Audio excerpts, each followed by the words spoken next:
ہجرت کے ایام تھے، ایمرجنسی کے دن تھے اور سفر ہو رہا تھا اور پیچھے کافر لگے ہوئے تھے، تو اتنی ایمرجنسی جو ہوتی ہے اس میں آداب نہیں یاد رہتے کہ آپ ہجرت کر رہے ہیں اور رات کے اندھیرے میں نکل رہے ہیں اور کفار و مشرکین آپ کے تعاقب میں ہیں۔ لیکن حضرت صدیق اکبر رضی اللہ تعالیٰ عنہ کے ادب کا معیار اور اسٹیٹس دیکھیے کہ ایمرجنسی جتنی بھی ہے اور بظاہر تعاقب کرنے والے جتنے بھی خطرناک ہیں، فرماتے میں نبی پاک علیہ السلام کے لیے دودھ تلاش کرنے گیا ہجرت کے سفر میں، اور میں حضور کے لیے دودھ ڈھونڈ کے لایا، اور جب میں لایا تو محبوب سو چکے۔ فرماتے میرے ادب نے اجازت نہیں دی کہ میں اپنے نبی کو جگاؤں، یہ مجھے اجازت نہیں ملی۔ لے ساس بھی آہستہ کہ یہ دربار نبی ہے۔ فرماتے وہ دودھ کا پیالہ لیے میں کھڑا رہا، جب وہ جاگے تو پھر میں نے دونوں ہاتھوں میں رکھ کے وہ پیش کیا۔ ایمرجنسی جتنی بھی ہے، حالات جتنے بھی کٹھن ہیں، ہمیں آداب کو بھولنا نہیں ہے۔ تعداد جتنی مرضی بھی وہاں پہنچ جائے، رش جتنا مرضی بھی ہو، تھکاوٹ جتنی مرضی بھی ہو، حرمین کی حاضری کے وقت بظاہر قانون کے تعلق سے ہمیں چند پابندیوں سے بھی جتنا مرضی سختی سے گزرنا پڑے، لیکن آداب کو بھولنا نہیں ہے۔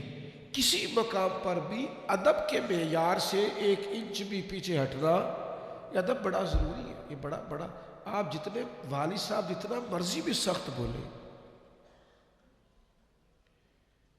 اللہ کہتا ہے اف نہیں کرنی۔ یا رسول اللہ صلی اللہ علیہ وسلم، والدین ظلم بھی کرے تو خدمت کر دی؟ تو پوچھنے والے نے 1 دفعہ پوچھا، حضور نے 3 دفعہ فرمایا اگرچہ ظلم بھی کرے، اگرچہ ظلم بھی کرے، اگرچہ ظلم بھی کرے، تم نے بہرحال ان کی فرما بردار۔ جو ادب والی جگہ ہے وہاں ادب ہی ہوگا، دوسرا کچھ ہو سکتا نہیں ہے۔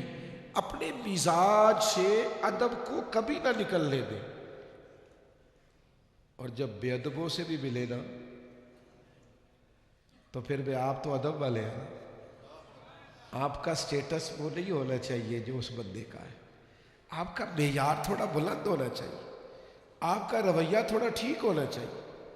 مجھے کھا گئی اس شخص کی بات جسے بڑے طنزیہ طور پر کسی نے بیت اللہ کے سامنے کہا اب توبہ کر لے، وہ بھی غصہ کر سکتا تھا لیکن کوئی ادب والا تھا۔ اس نے کہا یار تو دعا کرنا، میں توبہ کر رہا ہوں، میری قبول کر لے۔ اس نے تجزیہ کہا چل کر لے توبہ، بڑی ہو گئی، کہنے لگا تو دعا کر وہ میری قبول کر لے۔ تو محسوس ہوتا ہے کسی نے تربیت دی ہے، کسی نے سمجھایا ہے، کہیں سے سیکھا ہے، کسی کی نظر سے اس نے فیض پایا، کسی کے چاہنے والا ہے، کسی سے پیار کرنے والا ہے، کسی کی نگاہ سے اس نے کچھ حاصل کیا۔